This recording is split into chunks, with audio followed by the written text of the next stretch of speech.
Good morning friends. Now we are going to start the quadratic equation. और हम जानते हैं मिड टर्म टू जो है, हमारा टर्म टू जो है क्लास 10th का, जो इस बार सीबीएसई का है, उसमें हमारे पास क्वाड्रेटिक इक्वेशन भी आ रहा है और ये हमारा पहला चैप्टर है टर्म टू का। ठीक है, तो चलिए हम स्टार्ट करते हैं सबसे पहले, बाकी की बात हम करते रहेंगे बात। यहाँ पे हमारे पास है, सबसे पहले अगर हम जब भी क्वाड्रेटिक इक्वेशन स्टार्ट करते हैं तो इसमें हम देखते हैं जो क्वाड्रेटिक इक्वेशन होता क्या है, व्हाट इज क्वाड्रेटिक इक्वेशन। सबसे पहले ये बात आता है दिमाग में। तो क्वाड्रेटिक इक्वेशन जब भी आपके दिमाग में आए ये बात, इसका मतलब है कि क्वाड्रेटिक किसको कहते हैं, जब हमारे पास जो डिग्री होती है। अब आप कहोगे सर वाह डिग्री क्या होती है। हम्म, तो डिग्री की अगर आप बात जानना चाहते हैं तो डिग्री क्या होती है, जो highest power of the polynomial. अगर कोई भी पोलिनोमियल है हमारे पास, उसका जो हाईएस्ट पावर है उसको हम क्या कहते हैं, डिग्री कहते हैं। यहाँ पर अगर हम बात करना चाहें तो ये जो टू देख रहा है आपको, यहाँ पे एक्स के पावर क्या है, टू, और वो पावर किसका होना चाहिए, हाईएस्ट वेरिएबल का पावर होना चाहिए। तो यहाँ पे हमारे पास वेरिएबल का पावर कितना है, टू, यहाँ पर वेरिएबल का पावर कितना है, वन। तो highest power of the polynomial को हम क्या कहते हैं, डिग्री कहते हैं। यहाँ पर डिग्री कितना है, two. It means the quadratic, और also we can say that the polynomial whose degree is two is called quadratic equation. Okay, understand. अगर हमारे पास कोई पोलिनोमियल है और उसका डिग्री अगर हमारे पास टू दे रखा है तो उसको हम क्या कह देते हैं, क्वाड्रेटिक इक्वेशन कहते हैं। उसके बाद में हम बात करेंगे यहाँ पे ए एक्स स्क्वायर, ये टर्म एक दे रखा है, एक बी एक्स दे रखा है, एक सी दे रखा है। ये एक हिसाब से एक standard form of quadratic equation है। जब भी आपके पास क्वाड्रेटिक इक्वेशन होगा तो कुछ ऐसा ही फॉर्म में होगा। हाँ, लेकिन इस बीच में माइनस प्लस हो सकता है, जरूरी नहीं है हमेशा प्लस ही होगा। लेकिन जब वो माइनस होगा या प्लस होगा तो उस हिसाब से जो है सो आप उसको डिसाइड कर सकते हैं। ठीक है, आगे बढ़ते हैं हम आगे। फिर हम देखते हैं यहाँ पे ए बी सी तीन रियल नंबर है और ये तीनों का तीनों हमारा कांस्टेंट है। A does not equal to zero. अब ए यहाँ पे जीरो नहीं होना चाहिए, ये टर्म उसको स्पेशल मेंशन करने की क्या जरूरत पड़ी, कोई जरूरत नहीं है। जब ये A does not equal to zero term mention किया है, इसका मतलब, इसके कहने का सिर्फ एक ही मतलब है कि यहाँ पे जो एक्स स्क्वायर वाले टर्म है, बाकी चीज जीरो होगा चलेगा, बी जीरो होगा चलेगा, सी जीरो होगा चलेगा, है ना। लेकिन ए जीरो नहीं होना चाहिए, क्यों, क्योंकि अगर ए जीरो हो जाएगा तो ये पूरे के पूरे टर्म जीरो हो जाएगा, और ये पूरे के पूरे टर्म अगर जीरो हो गया मतलब हमारा क्वाड्रेटिक इक्वेशन अब रहा ही नहीं। क्यों, क्योंकि क्वाड्रेटिक इक्वेशन का पहचान कौन दिलाता है, एक्स के पावर टू, क्योंकि इसकी डिग्री टू है। ठीक है, इसलिए A does not equal to zero होना चाहिए, बाकी से हमें मतलब नहीं, बाकी जीरो हो माइनस हो कोई फर्क नहीं पड़ता। ठीक है, चलिए आगे बढ़ते हैं। इसके बाद में अगर हम बात करना चाहिए टाइप्स ऑफ क्वाड्रेटिक इक्वेशन, तो क्वाड्रेटिक इक्वेशन के कुछ टाइप्स होते हैं हमारे पास। इस टाइप्स में क्वाड्रेटिक इक्वेशन का तो टाइप्स एक्चुअली वही होता है, लेकिन सॉल्व कैसे करते हैं हम यहाँ पे देख लीजिए। ये है ए एक्स स्क्वायर, यहाँ पे एक एक्स स्क्वायर है, A X square plus B X plus C, where as A does not equal to zero, B does not equal to zero, C does not equal to zero. Type की अगर हम बात करते हैं तो quadratic equation है, और इसको हम कहते हैं कंप्लीट क्वाड्रेटिक इक्वेशन। क्यों, क्योंकि एक भी टर्म इसमें जीरो नहीं है। अगर एक भी टर्म जीरो नहीं है उसको हम कहते हैं कंप्लीट क्वाड्रेटिक इक्वेशन। लेकिन जिसमें सिर्फ और सिर्फ एक्स के पावर टू, यहाँ पे जो ये टू दिख रहा है आपको, यहाँ पे एक्स के पावर टू होगा, लिटिल बिट मिस्टेक है। तो एक्स के पावर टू जो होगा, ये एक्स के power two equal to zero है, यहाँ पे A does not equal to zero, बाकी बी और सी ये दोनों जीरो हो सकता है, जो कि अभी अभी मैंने जस्ट बताया था पीछे। जो आपको बी और सी को आप जीरो कर दो कोई फर्क नहीं पड़ेगा, हमारा क्वाड्रेटिक इक्वेशन के अस्तित्व रहेगा, that will be exist. But if you talk about that, if does not any one is not zero, अगर कोई भी जीरो नहीं है इसका मतलब उसको हम कह देंगे कंप्लीट क्वाड्रेटिक इक्वेशन, और जो जीरो है उसको क्या कहते हैं, प्योर क्वाड्रेटिक इक्वेशन। चलिए आगे बढ़ते हैं, यहाँ तक में कोई डाउट नहीं, क्योंकि अभी तो सिर्फ हम पहचानना सीख रहे हैं। मेथड ऑफ सॉल्विंग की बात करते हैं। मेथड ऑफ सॉल्विंग से रूट ऑफ क्वाड्रेटिक इक्वेशन की अगर हम बात करते हैं, रूट्स क्या होती है। सबसे पहले अगर बात करें, कहीं कहीं पे आपको पूछ देगा रूट्स क्या होती है, कहीं कहीं पे आपसे पूछ सकता है, इट्स में ask that what is the solution, है ना। फिर हम कभी कभी पूछ सकता है जो what is the find the value of x. ये तीनों के तीनों चीज जो है ना एक ही चीज है। रूट्स का मतलब है आप एक्स के जो कोफिशिएंट, एक्स की जो वैल्यू है वो वैल्यू आपसे फाइंड करने को पूछ रहा है। जैसे देखते हैं हम यहाँ पे, अगर हम बात कर लेते हैं कोई सा भी इक्वेशन का, एक ले लेते हैं हम यहाँ पे x square plus 7x plus 12 दे रखा है और इसको टू 0 है। ये हमारे पास एक क्वाड्रेटिक इक्वेशन है। हमसे पूछ रहा है roots of the quadratic equation. तो रूट्स की मतलब होता है यहाँ पे x की वैल्यू लेकिन हमारे दिमाग में एक चीज़ आता है कि x की वैल्यू कभी कभी बुक में दो निकालने के लिए दो दो वैल्यू निकलवाता है, कभी कभी हमारे यहाँ वैल्यू जो है सो एक वैल्यू होती है। ऐसा क्या होती है, ऐसा कब होता है, क्यों होता है, कैसे होता है?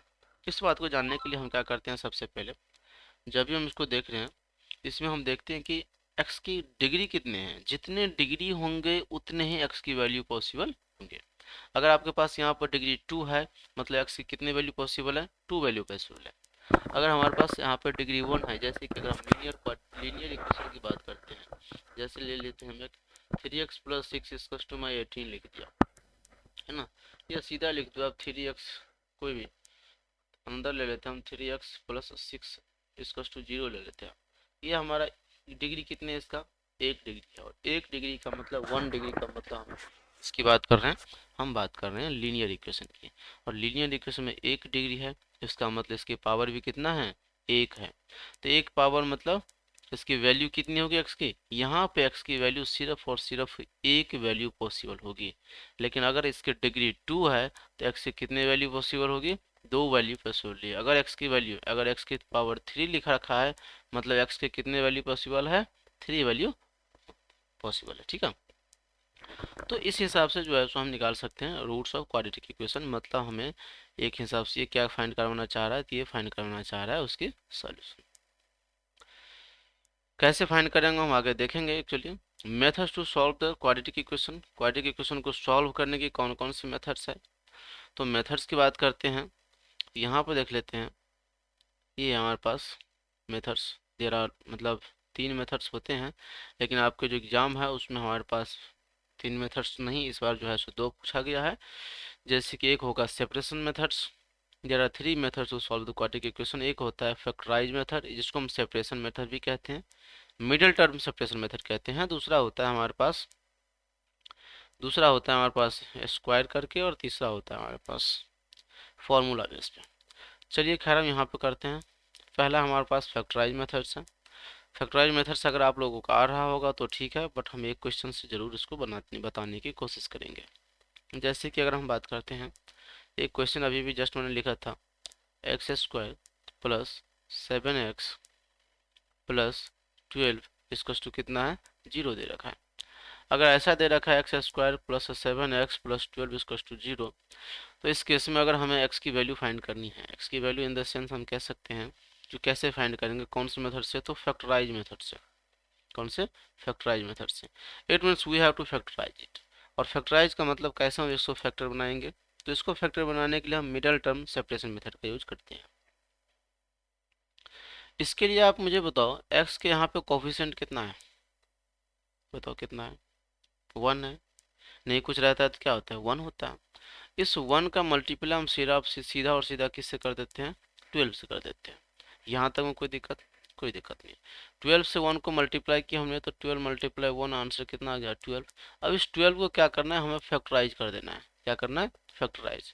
इसको अगर आप फैक्टराइज कर रहे हो तो 2 2 6 जा 12, 2 3 जाओ, 3 1 जाओ, इतना आ गया। अब हमें क्या करना है, इस फैक्टर में से क्या क्या पॉसिबिलिटी हो सकती है, जरा इसको जरा चेक कर लेते हैं।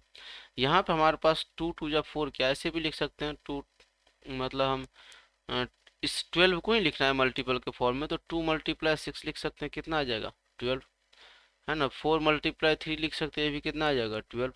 और क्या लिख सकते हैं हम, 12 मल्टीप्लाई 1 लिख सकते हैं, ये भी कितना आ जाएगा, 12।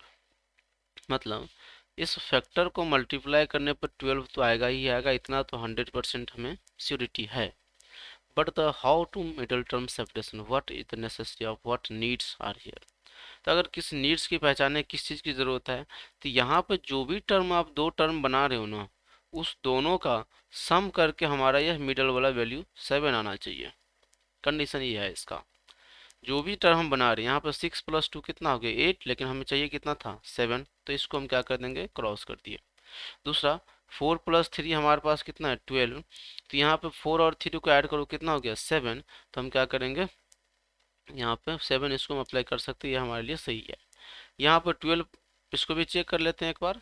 12 मल्टीपल 1 कितना होता है 12, लेकिन 12 प्लस 1 कितना हो गया 13। तो इसका मतलब है ये हमारा काम नहीं करेगा, ठीक है। तो हमारे पास कौन सा सेट हो गया 4 प्लस 3।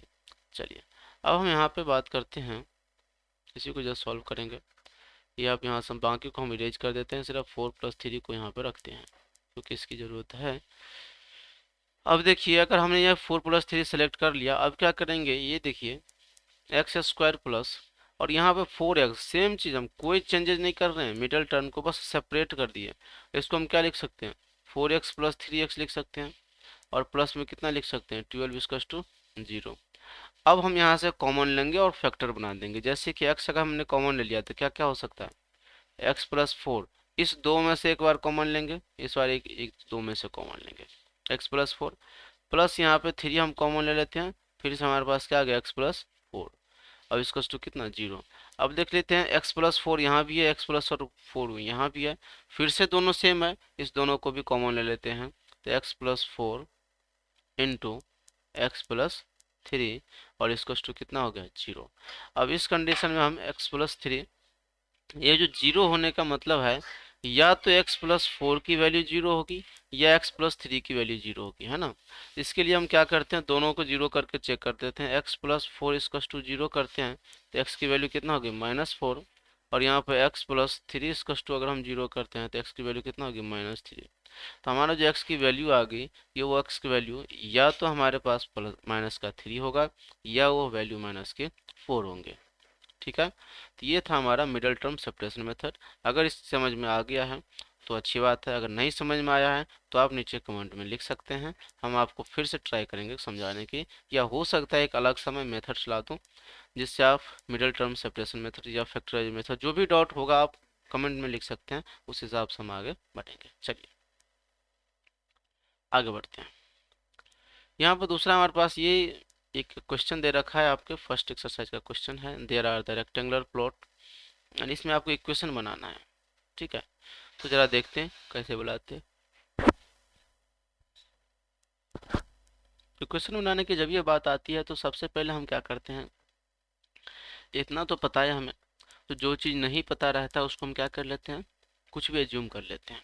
तो आप x एज्यूम कर लो, y एज्यूम कर लो, कोई सा भी वेरिएबल हम एज्यूम कर सकते हैं। As for here we can see that, पहला क्वेश्चन की अगर हम बात करते हैं, क्वेश्चन नंबर फर्स्ट कह रहा है जो area of the rectangle plot is 528 metre square, ये मीटर 2 जो है सो मीटर स्क्वायर है, and the length of the plot in metres, length किस में दे रखा है मीटर में दे रखा है, and one more length of the plot is one more than the twice of the breadth, है ना, मतलब उसके ब्रेथ के दो गुने से एक ज्यादा है। Point to be noted, try to read the question, उसके दो गुने से एक ज्यादा है, it means the twice its breadth one more than twice its breadth, मतलब उसके ब्रेथ को अगर हम दो गुना करेंगे उससे हम एक ज्यादा कर देते हैं। We need to find the length and breadth of the plot, हमें किस चीज़ की जरूरत है तो फाइंड करने की जरूरत है length and breadth of the plot की। The product of two consecutive positive integer is, चलिए तो यहाँ पर सॉल्व करते हैं। पहले क्या चीज़ हमें पता नहीं है, बहुत बढ़िया, एरिया पता है, वेरी गुड, एरिया टू 528 दे रखा है मीटर स्क्वायर। इसके बाद में और क्या बता लेंथ, ना तो लेंथ और ब्रेथ में थोड़ी सी कंफ्यूजन है, तो जब भी इस टाइप के क्वेश्चन आए घबराने की बिल्कुल ही जरूरत नहीं है। सबसे पहले आपको क्या करना है ब्रेथ को आइडेंटिफाई करो, जो चीज़ के बारे में हम बिल्कुल ही नहीं जानते हैं उस चीज़ को जो है हम आइडेंटिफाई करेंगे। जैसे कि अगर हम बात करते हैं इसमें, सबसे पहले हम ब्रेथ के बारे में बिल्कुल ही नहीं जानते हैं, लेंथ के बारे में, अब देखिए लेंथ एज्यूम करना है कि ब्रेथ एज्यूम करना है, यहाँ पे बच्चे कन्फ्यूजन में आ जाते हैं, क्योंकि लेंथ को माने या ब्रेथ को माने। देखिए अगर आप लेंथ को मानते हैं तो भी आंसर क्वेश्चन बनेगा, अगर आप ब्रेथ को मानेंगे फिर ही बनेगा, लेकिन आसानी क्या होगा हमारे लिए, क्योंकि एग्जाम में इतने प्रैक्टिकल करने की टाइम मिलेगी नहीं। तो आसानी की अगर हम बात करते हैं तो आसानी के लिए आप क्या करना है, आपको ब्रेथ को मानना है, क्यों, जिसके बारे में हम कुछ भी नहीं जानते उसको मानना है। लेंथ के बारे में हम जानते हैं दो गुने से एक ज्यादा है, किसके दो गुने से एक ज्यादा है ब्रेथ के दो गुने से एक ज्यादा है, तो हम ब्रेथ इसकस टू कितना मान लिए 20 कस टू एक्स मान लेते हैं। तो ये आप लैंग्वेज में लिख सकते हैं, लेट 20 कस टू एक्स, लेट ब्रेथ इसको हमने क्या मान लिया, एक्स मान लिया। तो अगर ब्रेथ इसको एक्स है तो लेंथ इसको कितना हो जाएगा, तो लेंथ इसको हमारे पास हो जाएगा इसके दो गुणों से एक जाना जाएगा, मतलब 2x प्लस 1 हो जाएगा। ठीक है, 2x प्लस 1 हो जाएगा। अब हम बात करते हैं यहाँ पे इसका इक्वेशन अगर हम बनाना चाहें तो ब्रेथ भी मिल गया और लेंथ भी मिल गया, और एरिया के फॉर्मूला हम जानते हैं, एरिया इसका क्या होता है, तो एल मल्टीप्लाई बी होता है। इसका मतलब हमारा एक्स इंटू 2x प्लस 1 इसको कितना 528। अब यहाँ से हमें इक्वेशन बनाने के पूछा है, क्योंकि फाइंड द क्वाड्रेटिक इक्वेशन के फॉर्म में लिखना है, हमें सॉल्व अभी नहीं करना है। तो यहाँ पर देखो आप 2 और x को मल्टीप्लाई करें कितना आ गया, 2x² प्लस एक्स इसको 528।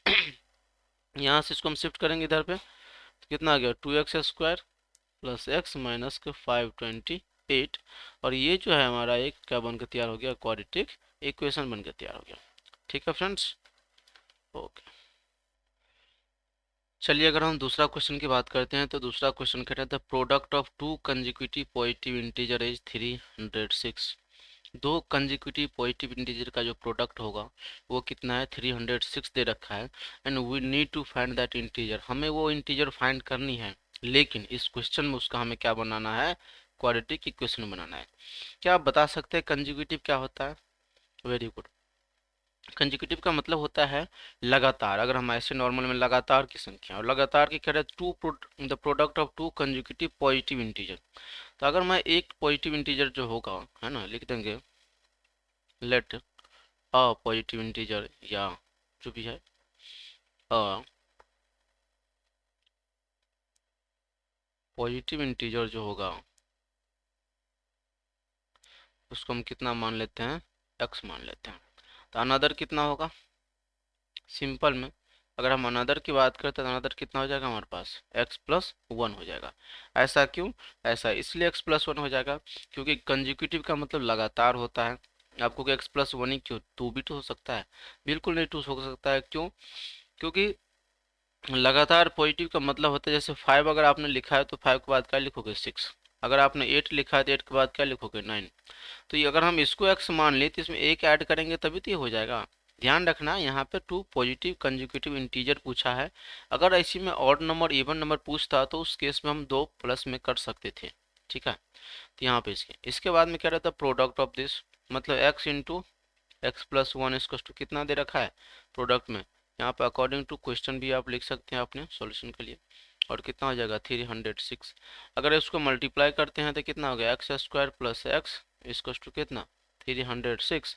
और यहाँ पर आ जाएगा x² प्लस एक्स माइनस 306 इसको 0। और ये जो हमारे पास बन के तैयार हो गया, ये क्या होगा क्वाड्रेटिक इक्वेशन। ठीक है, यहाँ तक में कोई दिक्कत नहीं है। अगर फिर भी आपको कहीं पर डाउट लग रहा होगा तो आप नीचे कमेंट में बता सकते हैं। मैंने इस क्वेश्चन में कुछ भी नहीं किया है, सिर्फ और सिर्फ एक पॉजिटिव इंटीजर को x मान लिया है, दूसरा कंजिक्यूटिव पूछा था मतलब लगातार पूछा था, दूसरा x प्लस 1 मान लिया। और क्वेश्चन में कह रहा है दोनों को प्रोडक्ट करेंगे तो कितना आ जाएगा 306, और ये हमारा आंसर आ गया।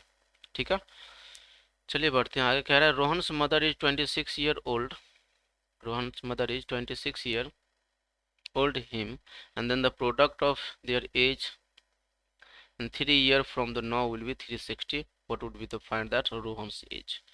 इस टाइप से क्वेश्चन एज वाले जो क्वेश्चन होता है ये क्वेश्चन बहुत ही बढ़िया होता है, और ये पूछे जाने की चांसेस भी होती है, और बच्चे इसमें बहुत कन्फ्यूजन भी करते हैं और एज का नाम सुन के ही डर जाते हैं। ऐसा बिल्कुल नहीं है, क्यों, क्योंकि इस क्वेश्चन में ऐसा कुछ नहीं है जिससे आपको डर लगे। जरा एक बार देखते हैं, ध्यान से बारीकी से समझने की कोशिश करते हैं। पहला क्वेश्चन हमारे पास थर्ड क्वेश्चन है, सॉरी थर्ड क्वेश्चन है Rohan's mother age 26 year old. आप लोग भी अगर आप बैठे हुए हैं तो आप भी ट्राई कर सकते हैं साथ साथ में बनाने का, या नहीं तो आप पॉज करके भी ट्राई कर सकते हैं। Rohan's mother is 26 year older than the him and the product of their age is 3 year from now. अब देखो प्रेजेंट एज पूछा है तो पहले हम रोहन्स के प्रेजेंट एज मान लेते हैं, है ना। लिख लेते हैं हम let Rohan's present age. Rohan's present age कितना मान लिया हमने, तो मान लिया x। इसके मदर्स के एज कितना हो जाएगा, रोहन्स रोहन्स मदर एज इसको 2 आ जाएगा हमारे पास कितना, तो एक्स तो हमने माना ही है, और एक्स में कितना ऐड कर देंगे 26, क्योंकि 26 ईयर ओल्डर है।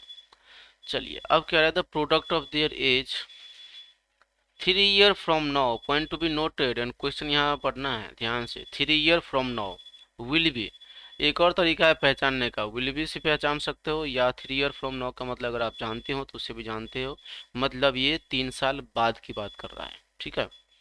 तो हम यहाँ पे लिख देंगे age after 3 year, after 3 year. अगर हम एज आफ्टर 3 ईयर की बात करते हैं तो इसमें हम क्या देखेंगे, इसमें हम देखते हैं जो रोहन्स की एज होगी कितना होगा, जरा बता सकते हो। ऐसा तो है नहीं, ये रोहन्स बढ़ रहा होगा 3 साल और उसके मम्मी नहीं बढ़ रही होगी, है ना, दोनों बढ़ रहे होंगे। तो रोहन्स का जो एज होगा, रोहन्स एज कितना हो जाएगा, तो रोहन्स एज हो जाएगा कितना x+3, ठीक है। लेकिन अगर हम रोहन्स मदर की बात करते हैं तो रोहन्स की जो मदर की एज होगी, तो रोहन्स मदर एज कितना हो जाएगा, तो वो हो जाएगा हमारा x+26, तो इसके प्रेजेंट में ही थे और प्लस में 3, क्योंकि अगर रोहन 3 साल बढ़ रहा है तो इसके मम्मी भी तो 3 साल बढ़ेगी, तो ये हमारे पास कितना आ गया x+29, ये हमारे पास हो गया रोहन्स मदर एज, ऊपर वाला हो गया हमारे पास रोहन्स एज। कब की बात चल रही है ये बात चल रही है 3 साल बाद की, 3 साल फ्रॉम now. Now after then we will see that if you multiply according to the question, here you can write according to the question, आप डायरेक्ट यहाँ भी रख सकते थे अकॉर्डिंग टू क्वेश्चन, लेकिन हम समझाने के लिए आपको पहले बता दिया, क्योंकि इसमें कन्फ्यूजन होती है, कहीं कहीं पे x+3 अगर मैं डायरेक्ट लिख देता अब प्लस में x+26, तो फिर आपको कन्फ्यूजन होती है +3 का। तो इसलिए हमें क्या करना है, अब ये दोनों 3 साल बाद है, अब क्वेश्चन के हिसाब से चलेंगे, अपने मन से कुछ भी नहीं करना है। अब इसकी मल्टीप्लीकेशन क्या पूछा है, प्रोडक्ट पूछा है, तो प्रोडक्ट कर देते हैं, कितना हमारे प्लस x+3 और मल्टीप्लाई कितना हो गया x+29, और ये किसके बराबर हो जाता है, तो ये कह रहा है 360 के बराबर हो रहा है, किसके 360 के बराबर हो रहा है। तो इस तरीके से आप इक्वेशन बना सकते हैं। यहाँ पर अगर आप इसको मल्टीप्लाई करना चाहो तो ऐसे x कॉमन ले लो आप, और x+29 से मल्टीप्लाई करो, और प्लस में 3 यहाँ से लेके फिर से हम x+29 से मल्टीप्लाई करेंगे, और हमारे पास कितना आ जाएगा 360। यहाँ से अगर हम इसको रिड्यूस करना चाहते हैं तो हमारे पास कितना हो गया x² + 29x plus 3x plus 29 3 जा 9 3 जा 27 3 दूनी 6 और 87, तो ये हमारे पास आ गया इतना, इसका टू कितना 360। यहाँ पे फिर हम इसको थोड़ा सा रिड्यूस करेंगे, रिड्यूस करने के बाद में देख लेंगे, यहाँ पे इस दोनों को x वाले को एक साथ कर दो और 87 इसको इधर लेकर आ जाएंगे, हमारा इक्वेशन बन के तैयार हो जाएगा, ठीक है। इस तरीके से आपको सॉल्व करना है। इसमें अगर आपको डाउट हो रही है किसी चीज़ में तो आप नीचे बता सकते हैं, ठीक है। चलिए आगे बढ़ते हैं। यहाँ पर हमारे पास है third number question, question number 4 की अगर हम बात करते हैं, देखो क्वेश्चन नंबर 4 बेस्ट क्वेश्चन है। क्वेश्चन नंबर 3 अगर आपको समझ में नहीं आया तो एक बार आप फिर से रिकॉल करके देख लेना, या नहीं तो आप नीचे कमेंट करना, मैं बताऊंगा आपको। चलिए आगे बढ़ते हैं। क्वेश्चन नंबर 4 की बात अगर हम बात करते हैं तो कहते हैं train travels a distance of 480 kilometre, ठीक है, and uniform speed if the speed had been 8 kilometre per hour less. Speed को क्या करेंगे हम 8 किलोमीटर पर आवर क्या कर दिए, कम कर दिए, देन व्हाट विल हैपन, और वो 3 आवर ज़्यादा टाइम ले रहा है, मतलब 3 आवर ज़्यादा टाइम ले रहा है। अब इस क्वेश्चन में बच्चे ना देख के डर जाते हैं, भाई ट्रेन है स्पीड है क्या है फलाना चीज़ में कुछ नहीं करना है। देखिए आप सिंपल अगर बेसिक में पहले 2 लाइन में आपको सॉल्यूशन बताता हूँ, फिर आप लिखते रहना जो भी लिखना होगा, क्योंकि स्ट्रक्चरल व्यू अगर आपका क्लियर हो जाएगा, लैंग्वेज तो हम लिख ही लेंगे, ठीक है। देखते हैं कैसे। एक बात मुझे बताओ, ये दे रखा है हमारे पास 480 डिस्टेंस, और यही डिस्टेंस दोनों टाइम में कवर करना है कोड। एक बार स्पीड हमारा 8 किलोमीटर कम कर देते हैं, एक बार स्पीड हमारा जितना है उतना ही है। चलो बहुत बढ़िया, तो हम एक छोटा सा कैलकुलेशन में इतने में सॉल्व करेंगे। स्पीड को अगर हम मान लेते हैं x, तो स्पीड को मैंने क्या मान लिया x किलोमीटर पर आवर, कोई दिक्कत नहीं, दिक्कत ये नॉर्मल स्पीड हम कह सकते हैं, नॉर्मल स्पीड है।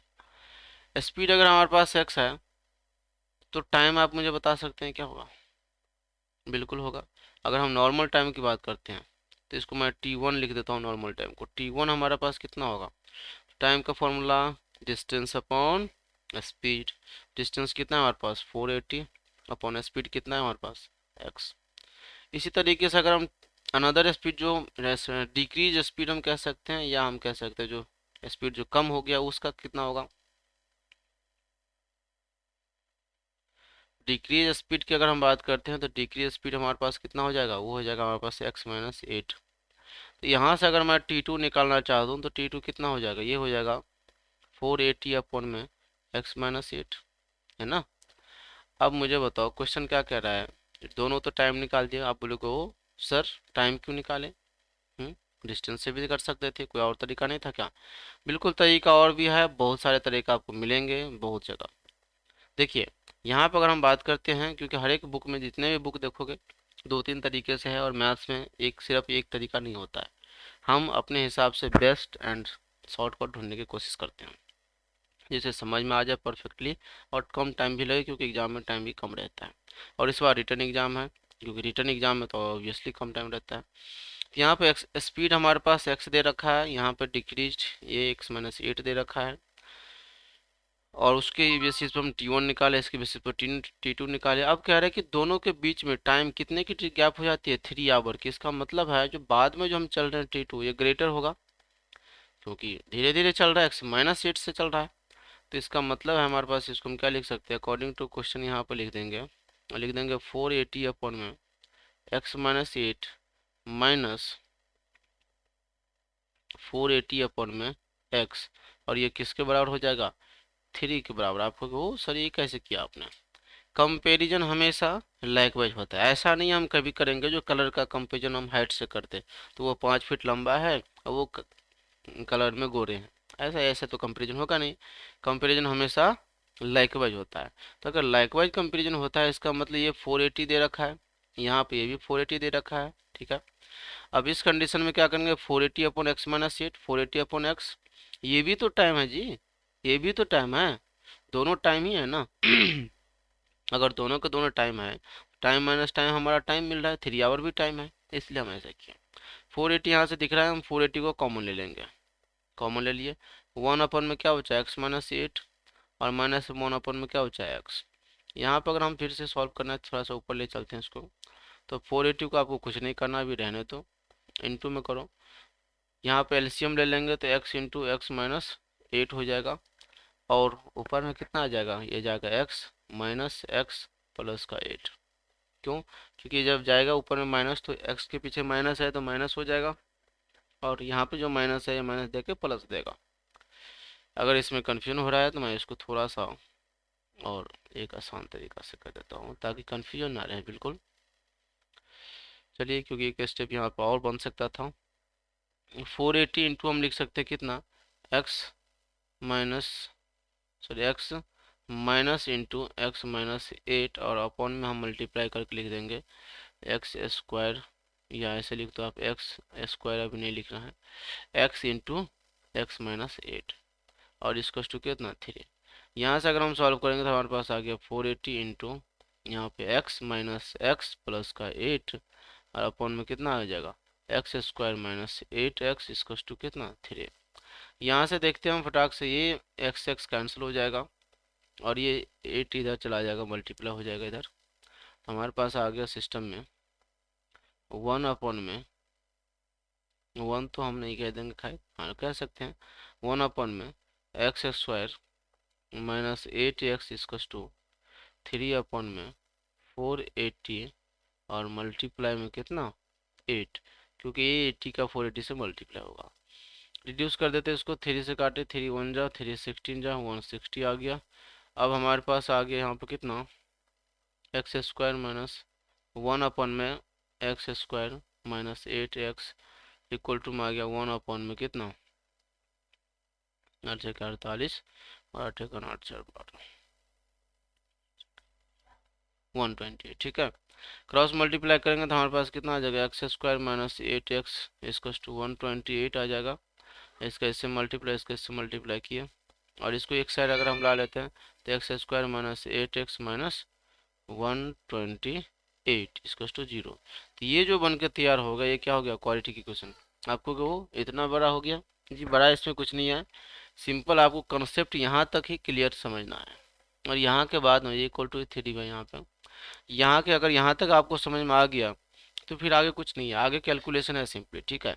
तो सबसे पहले हमने क्या किया, बेसिक क्वेश्चन, क्वेश्चन है तो क्वेश्चन तो टाइम लगेगा थोड़ा सा। यहाँ पे हमारे पास एक्स है, एक्स की बात करते हैं तो ये आप नॉर्मल बोलो, आप मैं डायरेक्ट बता दूं, लेकिन डायरेक्ट फिर कोई काम का नहीं होगा। अगर हम यहाँ पर नॉर्मल स्पीड की बात करते हैं तो नॉर्मल स्पीड हमारा एक्स है, तो उसके बेसिस पे हमने टाइम 1 निकाल लिया।